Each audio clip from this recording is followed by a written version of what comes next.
Assalamualaikum warahmatullahi wabarakatuh. Selamat bergabung di channel saya. Jangan lupa tekan subscribe, notifikasinya, share dan boleh berkomentar. Mengenai kajiannya, melanjutkan bahasan sebelumnya. Tafsir Al-Fatihah. Kita lanjutkan sekarang ayat yang ke-7. Siratal ladzina an'amta 'alaihim ghairil maghdubi 'alaihim waladdallin. Indonesian, Tafsir Ibn Katsir.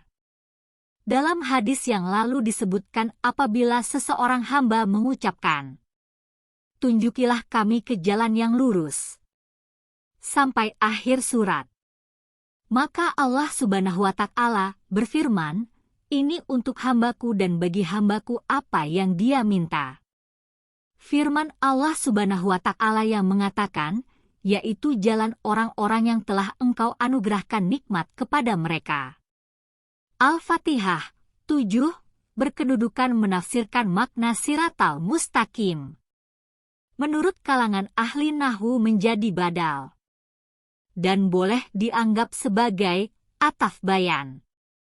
Orang-orang yang memperoleh anugerah nikmat dari Allah Subhanahu wa Ta'ala adalah mereka yang disebutkan di dalam surat An-Nisa melalui firman-Nya.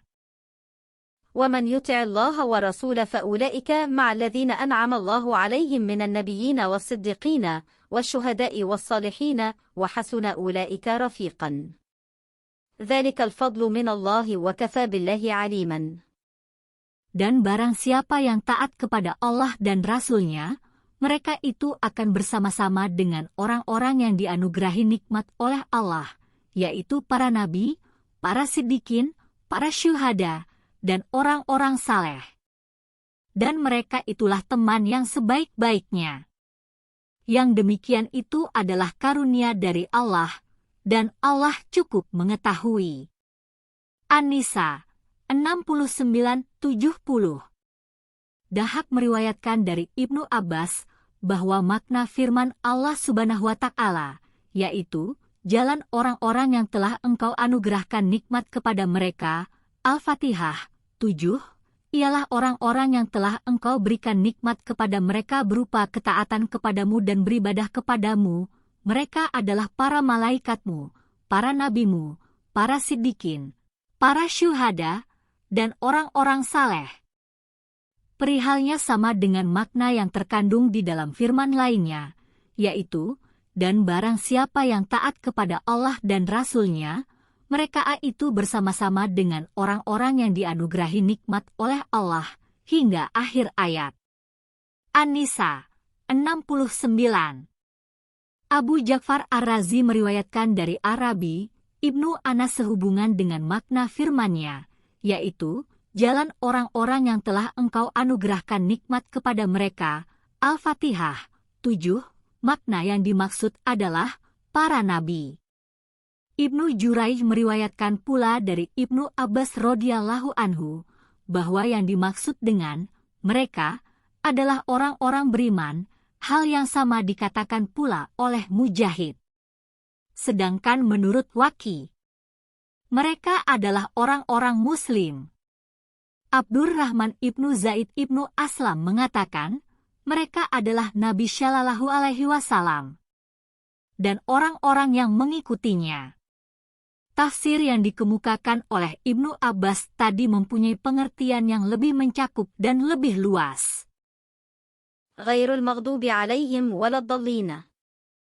Bukan jalan mereka yang dimurkai dan bukan pula jalan mereka yang sesat. Al-Fatihah 7. Menurut jumhur ulama, lafaz gairi dibaca jar berkedudukan sebagai naet, sifat. Az-Zamakhsyari mengatakan dibaca gairah secara nasab karena dianggap sebagai hal, keterangan keadaan. Hal ini merupakan bacaan Rasulullah Shallallahu Alaihi Wasallam. Dan Khalifah Umar Ibnu Khattab radhiyallahu anhu qiraah ini diriwayatkan oleh Ibnu Katsir. Sedangkan yang berkedudukan sebagai zulhal ialah damir yang ada pada lafaz alaihim, dan menjadi amil ialah lafaz an'amta. Makna ayat, tunjukilah kami kepada jalan yang lurus, yaitu jalan orang-orang yang telah Engkau berikan anugerah nikmat kepada mereka yang telah disebutkan sifat dan ciri khasnya. Mereka adalah ahli hidayah, istiqomah, dan taat kepada Allah serta Rasul-Nya, dengan cara mengerjakan semua yang diperintahkannya dan menjauhi semua yang dilarangnya. Bukan jalan orang-orang yang dimurkai. Mereka adalah orang-orang yang telah rusak kehendaknya. Mereka mengetahui perkara yang hak, tetapi menyimpang darinya. Bukan pula jalan orang yang sesat. Mereka adalah orang-orang yang tidak memiliki ilmu agama. Akhirnya mereka bergelimang dalam kesesatan. Tanpa mendapatkan hidayah kepada jalan yang hak, benar, pembicaraan dalam ayat ini dikuatkan dengan huruf la untuk menunjukkan bahwa ada dua jalan yang kedua-duanya rusak, yaitu jalan yang ditempuh oleh orang-orang Yahudi dan oleh orang-orang Nasrani. Sebagian dari kalangan ulama Nahwu ada yang menduga bahwa kata gairi dalam ayat ini bermakna istisna, pengecualian. Berdasarkan takwil ini berarti istisna bersifat munkati, mengingat mereka dikecualikan dari orang-orang yang beroleh nikmat. Dan mereka bukan termasuk ke dalam golongan orang-orang yang beroleh nikmat. Akan tetapi, apa yang telah kami ketengahkan di atas adalah pendapat yang lebih baik karena berdasarkan kepada perkataan seorang penyair, yaitu كأنك من جمال بني أقيش يقعقع عند رجليه بشن. Seakan-akan engkau merupakan salah satu dari unta Bani Akyasi yang mengeluarkan suara dari kedua kakinya di saat melakukan penyerangan. Makna yang dimaksud ialah, seakan-akan kamu mirip dengan salah seekor unta dari temak unta milik Bani Akyasi. Dalam kalimat ini mausuf dibuang karena cukup dimengerti dengan menyebutkan sifatnya. Demikian pula dalam kalimat gairil maghdubi alaihim, makna yang dimaksud ialah gairi siratil maghdubi alaihim, bukan pula jalan orang-orang yang dimurkai. Dalam kalimat ini cukup hanya dengan menyebut mudhaf ilaihnya saja, tanpa mudhaf lagi. Pengertian ini telah ditunjukkan melalui konteks kalimat sebelumnya, yaitu firman-Nya. اهدنا الصراط المستقيم نجمة صراط الذين أنعمت عليهم. Tunjukilah kami jalan yang lurus, yaitu jalan orang-orang yang telah Engkau anugerahkan nikmat kepada mereka. Al-Fatihah 6:7. Kemudian Allah Subhanahu wa Ta'ala berfirman, غير المغضوب عليهم. bukan jalan mereka yang dimurkai. Al-Fatihah 7. Di antara mereka ada yang menduga bahwa huruf la dalam firman-Nya, walad dalina, adalah la zaidah, tambahan. Bentuk kalam selengkapnya menurut hipotesis mereka adalah seperti berikut, bukan, jalan, mereka yang dimurkai dan orang-orang yang sesat. Mereka mengatakan demikian berdalilkan perkataan Al-Ajjaj, salah seorang penyair, yaitu, في بئر لا حور سرى وما شعر. dalam sebuah telaga, bukan telaga yang kering, dia berjalan, sedangkan dia tidak merasakannya. Makna yang dimaksud ialah BRI haurin. Akan tetapi, makna yang sahih adalah seperti yang telah kami sebutkan di atas. Karena itu, Abu Ubaid Al-Qasim Ibnu Salam di dalam kitab Fadailil Quran meriwayatkan sebuah asar Abu Muawiyah, dari Amasi dari Ibrahim, dari Al-Aswad, dari Umar Ibnul Khattab radhiyallahu anhu disebutkan bahwa Umar radhiyallahu anhu pernah membaca gairil maghdubi alaihim wa gairit dalina. Sanad asar ini berpredikat sahih. Demikian pula telah diriwayatkan dari Ubay ibnu Ka'ab, bahwa dia membacanya demikian, tetapi dapat diinterpretasikan bahwa bacaan tersebut dilakukan oleh keduanya, Umar dan Ubay, dengan maksud menafsirkannya. Dengan demikian, bacaan ini memperkuat apa yang telah kami katakan, yaitu bahwa sesungguhnya huruf la didatangkan hanya untuk menguatkan makna nafi agar tidak ada dugaan yang menyangka bahwa lafaz ini diatafkan kepada allazina an'amta alaihim, juga untuk membedakan kedua jalan tersebut dengan maksud agar masing terpisah jauh dari yang lainnya. Karena sesungguhnya jalan yang ditempuh oleh ahli iman mengandung ilmu yang hak dan pengamalannya. Sedangkan orang-orang Yahudi telah kehilangan pengamalannya, dan orang-orang Nasrani telah kehilangan ilmunya. Karena itu dikatakan murka menimpa orang-orang Yahudi dan kesesatan menimpa orang-orang Nasrani. Orang yang mengetahui suatu ilmu lalu ia meninggalkannya, yakni tidak mengamalkannya, berarti ia berhak mendapat murka, lain halnya dengan orang yang tidak mempunyai ilmu. Orang-orang Nasrani di saat mereka mengarah ke suatu tujuan, tetapi mereka tidak mendapat petunjuk menuju ke jalannya, mengingat mereka mendatangi sesuatu bukan dari pintunya, yakni tidak mengikuti perkara yang hak, akhirnya sesatlah mereka. Orang-orang Yahudi dan Nasrani sesat lagi dimurkai. Hanya yang dikhususkan mendapat murka adalah orang-orang Yahudi, sebagaimana yang disebutkan di dalam firman Allah Subhanahu wa Ta'ala. Man la'anahu Allahu wa ghadiba alaihi. Yaitu orang-orang yang dikutuki dan dimurkai Allah. Al-Maidah 60. Yang dikhususkan mendapat predikat sesat adalah orang-orang Nasrani, sebagaimana yang dinyatakan di dalam firman-Nya.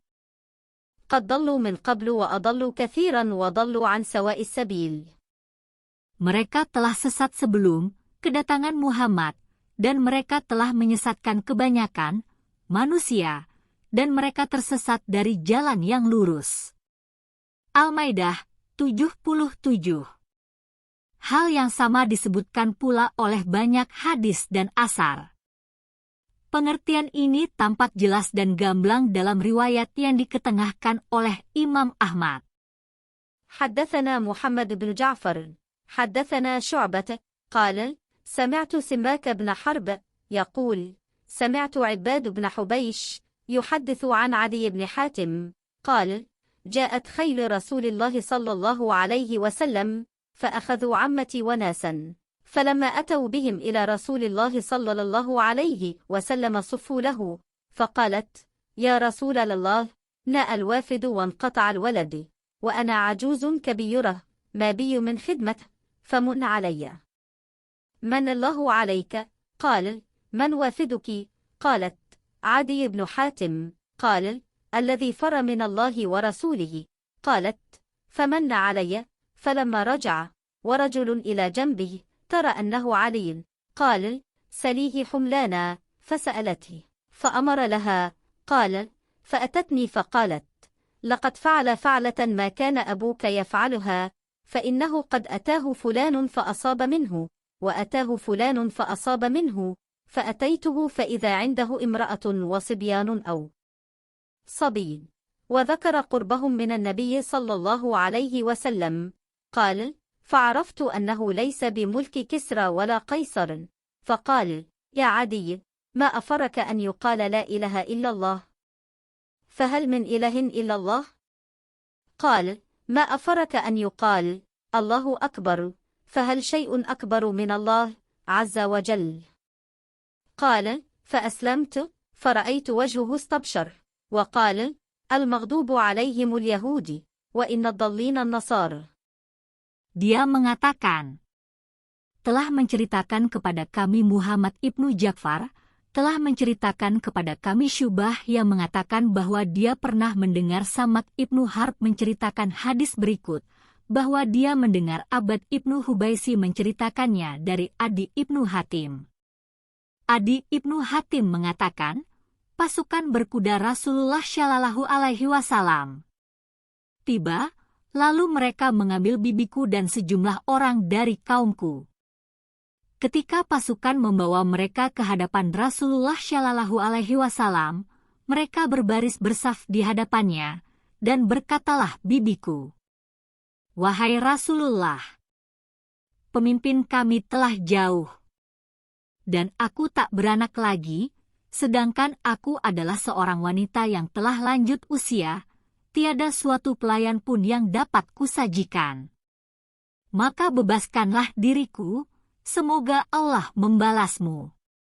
Rasulullah Shallallahu Alaihi Wasallam bertanya, siapakah pemimpinmu? Bibiku menjawab, Adi ibnu Hatim.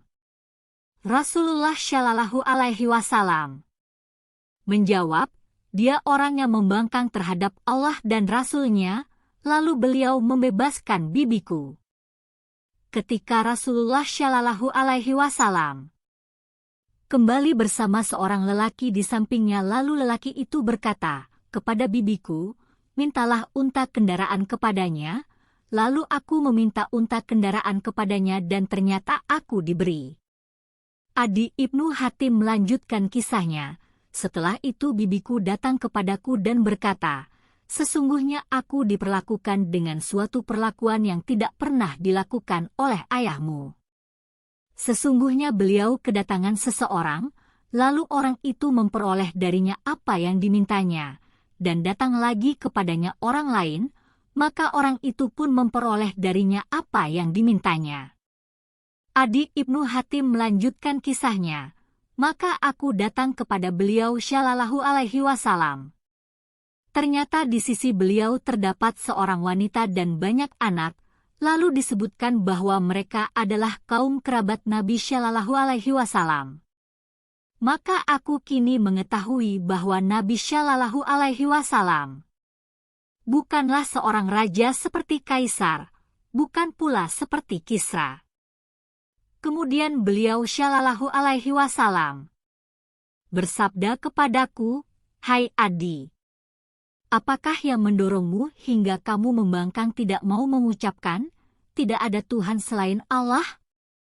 Apakah ada Tuhan selain Allah? Apakah yang mendorongmu membangkang tidak mau mengucapkan, Allahu Akbar? Apakah ada sesuatu yang lebih besar daripada Allah Subhanahu wa Ta'ala? Adi ibnu Hatim melanjutkan kisahnya. Maka aku masuk Islam. Dan kulihat wajah beliau tampak berseri-seri, lalu beliau bersabda, Innal maghdubu alaihimul yahudu wa innad dallina nasara. Sesungguhnya orang-orang yang dimurkai itu adalah orang-orang Yahudi, dan sesungguhnya orang-orang yang sesat itu adalah orang-orang Nasrani. Hadis ini diriwayatkan pula oleh Imam Turmuzi melalui hadis Samak ibnu Harb, dan ia menilainya hasan garib. Ia mengatakan, kami tidak mengetahui hadis ini kecuali dari Samak ibnu Harb. Menurut kami, hadis ini telah diriwayatkan pula oleh Hamad ibnu Salamah melalui Samak, dari murid Ibnu Katri, dari Adi ibnu Hatim yang menceritakan, aku pernah bertanya kepada Rasulullah Shallallahu Alaihi Wasallam mengenai firman-Nya, bukan jalan orang-orang yang dimurkai, lalu beliau menjawab, mereka adalah orang-orang Yahudi, dan tentang firman-Nya. Dan bukan pula jalan orang-orang yang sesat, beliau menjawab, orang-orang Nasrani adalah orang-orang yang sesat. Hal yang sama diriwayatkan pula oleh Sufyan ibnu Uyainah ibnu Ismail ibnu Abu Khalid, dari Asy-Syafi'i, dari Adi ibnu Hatim dengan lafaz yang sama. Hadis Adi ini diriwayatkan melalui berbagai jalur sanad dan mempunyai banyak lafaz, teks, bila dibahas cukup panjang. قال عبد الرزاق أخبرنا معمر عن بديل العقيلي أخبرني عبد الله بن شقيق أنه أخبره من سمع النبي صلى الله عليه وسلم وهو بوادي القرى وهو على فرسه وسأله رجل من بني القين فقال يا رسول الله من هؤلاء؟ قال المغضوب عليهم شرطة وأشار إلى اليهود والضالون هم النصارى.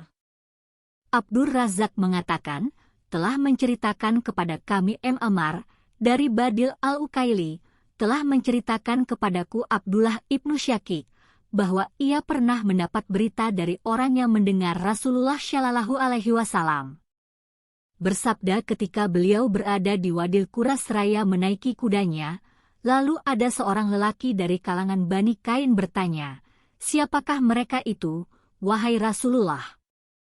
Lalu beliau Shallallahu alaihi wasallam bersabda, "Mereka adalah orang-orang yang dimurkai," seraya menunjukkan isyaratnya kepada orang-orang Yahudi, dan orang-orang yang sesat adalah orang-orang Nasrani. Al-Jariri, Urwah, dan Khalid meriwayatkannya pula melalui Abdullah ibnu Syakik, tetapi mereka memursalkannya dan tidak menyebutkan orang yang mendengar dari Nabi Shallallahu alaihi wasallam. Di dalam riwayat Urwah disebut nama Abdullah ibnu Amr. Ibnu Murdawai meriwayatkan melalui hadis Ibrahim ibnu Tahman, dari Badil ibnu Maisarah, dari Abdullah ibnu Syakik, dari Abu Dzar radhiyallahu anhu yang menceritakan, "Aku pernah bertanya kepada Rasulullah Shallallahu alaihi wasallam tentang makna al-maghdubi alaihim." Beliau menjawab bahwa mereka adalah orang-orang Yahudi. Aku bertanya lagi, "Siapakah orang-orang yang sesat?" Beliau menjawab, "Orang-orang Nasrani." As-Sadi meriwayatkan dari Malik dan dari Abu Saleh, dari Ibnu Abbas, dan dari Murrah Al-Hamdani, dari Ibnu Mas'ud serta dari segolongan orang dari kalangan sahabat Nabi Shallallahu alaihi wasallam. Disebutkan bahwa orang-orang yang dimurkai adalah orang-orang Yahudi, dan orang-orang yang sesat adalah orang-orang Nasrani. Dahak dan Ibnu Jurai meriwayatkan dari Ibnu Abbas bahwa orang-orang yang dimurkai adalah orang-orang Yahudi, sedangkan orang-orang yang sesat adalah orang-orang Nasrani. Hal yang sama dikatakan pula oleh Arabi, Ibnu Anas dan Abdurrahman Ibnu Zaid Ibnu Aslam serta lainnya yang bukan hanya seorang. Ibnu Abu Hatim mengatakan, ia belum pernah mengetahui di kalangan ulama tafsir ada perselisihan pendapat mengenai makna ayat ini. Bukti yang menjadi pegangan pada imam tersebut dalam masalah, orang-orang Yahudi adalah mereka yang dimurkai, dan orang-orang Nasrani adalah orang-orang yang sesat, ialah hadis yang telah lalu dan firman Allah Subhanahu wa Ta'ala yang mengisahkan tentang kaum Bani Israel dalam surat Al-Baqarah, yaitu, بئس ما اشتروا به أنفسهم أن يكفروا بما أنزل الله بغيا أن ينزل الله من فضله على من يشاء من عباده فباءوا بغضب على غضب وللكافرين عذاب مهين. Alangkah buruknya perbuatan mereka yang menjual dirinya sendiri dengan kekafiran kepada apa yang telah diturunkan Allah, karena dengki bahwa Allah menurunkan karunia-Nya kepada siapa yang dikehendakinya di antara hamba-hambanya. Karena itu, mereka mendapat murka sesudah mendapat kemurkaan. Dan untuk orang-orang kafir siksaan yang menghinakan. Al-Baqarah 90.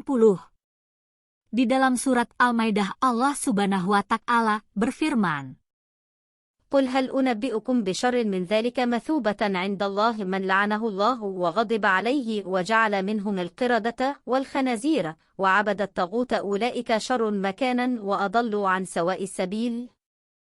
Katakanlah, apakah akan aku beritakan kepada kalian tentang orang-orang yang lebih buruk pembalasannya daripada orang-orang fasik itu di sisi Allah, yaitu orang-orang yang dikutuki dan dimurkai Allah. Di antara mereka ada yang dijadikan kera dan babi, dan orang yang menyembah tagut. Mereka ini lebih buruk tempatnya dan lebih tersesat dari jalan yang lurus. Al-Maidah 60. لعن الذين كفروا من بني إسرائيل على لسان داود وعيسى ابن مريم ذلك بما عصوا وكانوا يعتدون كانوا لا يتناهون عن منكر فعلوه لبئس ما كانوا يفعلون. Telah dilaknai orang-orang kafir dari Bani Israel dengan lisan Daud dan Isa putra Maryam.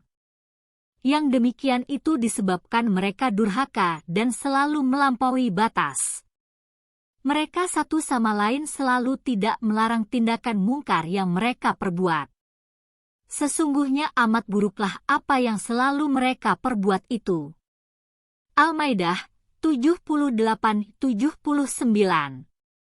Di dalam kitab sirah, sejarah, disebutkan oleh Zaid ibnu Amr ibnu Nufail ketika dia bersama segolongan teman-temannya berangkat menuju negeri Syam dalam rangka mencari agama yang hanif, agama Nabi Ibrahim alaihi salam. Setelah mereka sampai di negeri Syam, orang-orang Yahudi berkata kepadanya, "Sesungguhnya kamu tidak akan mampu masuk agama kami sebelum kamu mengambil bagianmu dari murka Allah." Maka Amr menjawab, "Aku justru sedang mencari jalan agar terhindar dari murka Allah." Orang-orang Nasrani berkata kepadanya, "Sesungguhnya kamu tidak akan mampu masuk agama kami sebelum kamu mengambil bagianmu dari murka Allah." Maka Amr ibnu Nufail menjawab, "Aku tidak mampu." Amr ibnu Nufail tetap pada fitrahnya dan menjauhi penyembahan kepada berhala dan menjauhi agama kaum musyrik, tidak mau masuk, baik ke dalam agama Yahudi maupun agama Nasrani. Sedangkan teman-temannya masuk agama Nasrani karena mereka menganggap agama Nasrani lebih dekat kepada agama Hanif daripada agama Yahudi pada saat itu. Di antara mereka adalah Warakah ibnu Naufal, hingga dia mendapat petunjuk dari Allah melalui nabinya, yaitu di saat Allah mengutusnya dan dia beriman kepada wahyu yang diturunkan Allah kepada nabinya. Semoga Allah melimpahkan ridha kepadanya. Wallahu a'lamu bis-shawab.